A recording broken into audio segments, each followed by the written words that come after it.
Fire in the Sky. I'm Jason Horton. I'm Rebecca Lieb. And this is Ghost Town.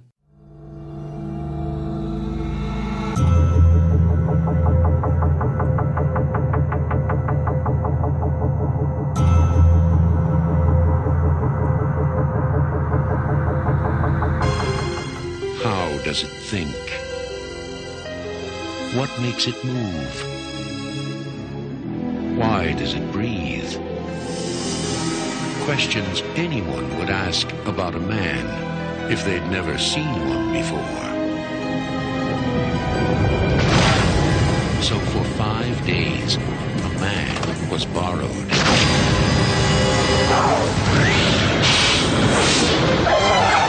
The story that Travis Walton and 5 other witnesses told was so unbelievable, so unimaginable, that it has become the most famous case of UFO abduction ever reported.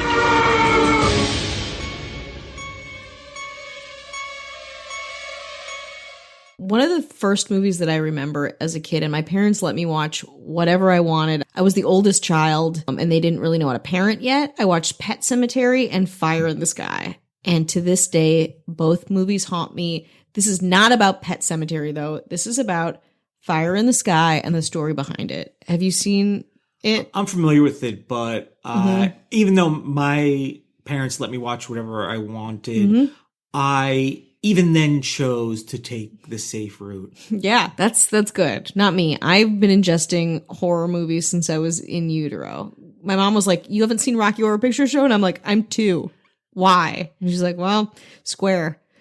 But Fire in the Sky was one of those movies where for years I would have nightmares about it. And my parents lived on the lake, and you'd see like little flying objects and like boats and stuff like very late at night. And I was like, someone's going to come abduct me now. I better be ready for it. And huge ego on you. Yeah, me, important. This prized, beautiful child is going to go and we want to find the human race based on you. Yeah, based on this dumpy little middle school Jew. Yeah, what else do you need, people? But there is a story behind Fire in the Sky, and this is it. So on November 5th, 1975, a 22-year-old logger named Travis Walton was working with the timber stand improvement crew in the Apache State Graves National Forest near Snowflake, Arizona. I mean, Arizona, New Mexico, Nevada, like, talk about the holy trinity of states where abductions happen. While riding in a truck with 6 of his coworkers, they encountered a saucer-shaped object hovering over the ground approximately 110 feet away, making a high-pitched buzz. Walton claims that after he left the truck and approached the object, a beam of light suddenly appeared from the craft and knocked him unconscious. The other 6 men were frightened and drove away. The next thing he remembers, Walton woke up in a hospital-like room being observed by 3 short, bald creatures. He claimed he fought with them until a human wearing a helmet led Walton to another room where he blacked out as 3 other humans put a clear plastic mask over his face. From his 1978 book, The Walton Experience, great title, he says, "When I was first able to focus my eyes good enough, I was still on the table. And as soon as I saw this face and knew it wasn't human, I tried to hid it away from me. They were much smaller than me, and I think that's the reason they gave up. Once they found out they couldn't control me, they split. I was absolutely terrified." And it's like, okay, wait, they split from their own ship? Or what? They couldn't subdue you? Like, again, already a couple holes in the story, still captivating. And you're jealous that it's not you. What about me? So I wouldn't have bitter. split. I wouldn't have split. I would have stayed there to be probed all night long. Oh. Walton has claimed that he remembers nothing else until he found himself walking along a highway 5 days later with a flying saucer departing above him, which is also convenient too. Like, really, they could let you black out and drop you somewhere, but then they would want you to see them flying away? I don't think so. Walton was declared missing for 5 days, during which his logger friends fell under suspicion of foul play. When Walton finally turned up again, not knowing how long he'd been gone, an intense investigation was underway, including multiple polygraph, physical, and psychological tests. He tells HuffPost about the little-known aftermath details, including subsequent research in the forest area, which has shown unusual growth rate in trees around the area of the encounter. He says, about 15 years later, it was discovered that the trees nearest to where the UFO hovered had been producing wood fiber at 36 times the rate it had 85 years before that. More recently, a complete core sampling revealed that this thickened growth was only on the side of the trees in the direction of the place that the craft landed. In the days following Walton's UFO claim, the National Enquirer awarded Walton and his coworkers a $5,000 prize for, quote, best UFO case of the year after they allegedly passed polygraph tests administered by the Enquirer and the Aerial Phenomena Research Organization. Now, we all know polygraph tests are kind of in question. They're kind of bullshitty. But unlike other UFO stories, he did pass right away and under scrutiny. And it's not like there's other people, which is always like my issue with them too. There's other people around who are like, yeah, something weird happened. And this is our story. Walton, his older brother, and his mother were described by the Navajo County, Arizona sheriffs as longtime students of UFOs. Some UFOologists believe Walton was abducted by aliens. UFOologist Jim Ledwith said, for 5 days, the authorities thought they'd been murdered by his coworkers, and then he returned. All of the coworkers who were there, who saw the spacecraft, they all took polygraph tests, and they all passed except for one, and that was inconclusive. According to his website, TravisWalton.com, the Walton experience is unequivocally the best documented case of alien abduction ever recorded. If you have a chance, please go visit his website. Tell us what you think. It's not what you think. There's not like robot letters and lots of silvers and gold. It's very minimal. It's very fun. But of course, people think it's a hoax. UFO researcher Philip J. Klass considered Walton's story to be a hoax perpetuated for financial gain and discovered many discrepancies in his account of Walton and his coworkers.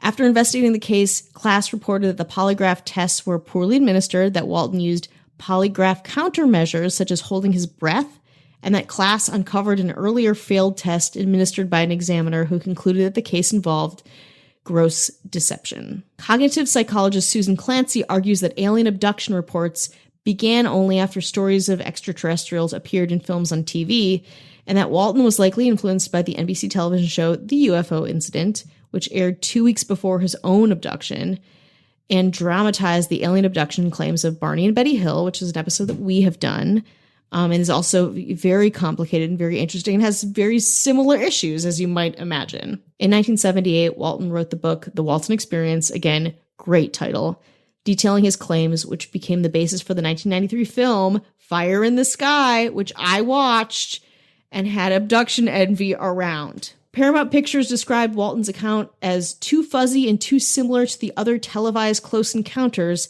so they ordered screenwriter Tracy Torme, who wrote for Star Trek and Sliders, and is also Mel Torme's son, to write kind of a sexier abduction story. And it is, like, really reading through Walton's testimony and the movie, they're very, very, very, very different. Walton also sponsors his own UFO conference in Arizona called the Skyfire Summit. In 2008, Walton appeared on the Fox game show The Moment of Truth and was asked if he, in fact, was abducted by a UFO on November 5th, 1975. He said yes.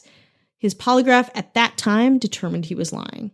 There's a lot of things happening here and a lot of things similar to the other abduction stories and cases that we've covered. There's the idea of a convenient exposure to another abduction story in the media or in a book, and it happening within weeks or months of that.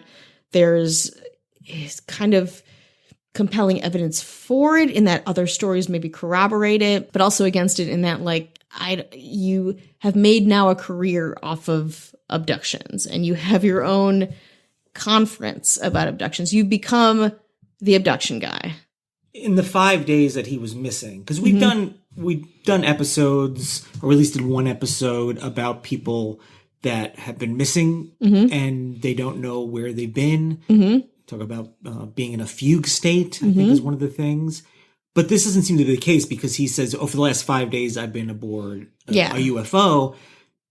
We just would need one person to be like, I saw him at a gas station, exactly, or whatever, within those 5 days. And it seems like he has the people that he worked with. And he wasn't living in probably a huge bustling town, maybe, or it was, the circumstances were great for being gone for 5 days if you wanted to.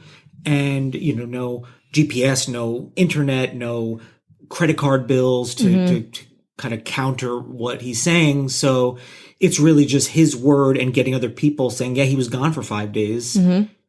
And maybe one of them knew something different. And he's like, hey, listen, you know, maybe it was only 4 days, but we're all gonna be part of this amazing thing. So keep your trap shut.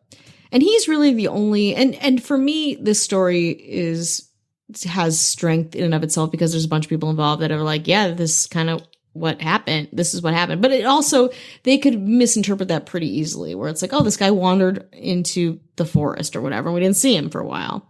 You know, versus like, again, other people who were like, I got probed too. Totally. I was there. Absolutely. But also these other people who are involved in the story are not directly profiting. So what do they care what they say or what they don't say, for better or worse? This guy, clearly Walton himself, has been profiting off of this incident. And he is somebody that was I guess, what do you say, like a fan or had an interest in UFOs in general? Yeah.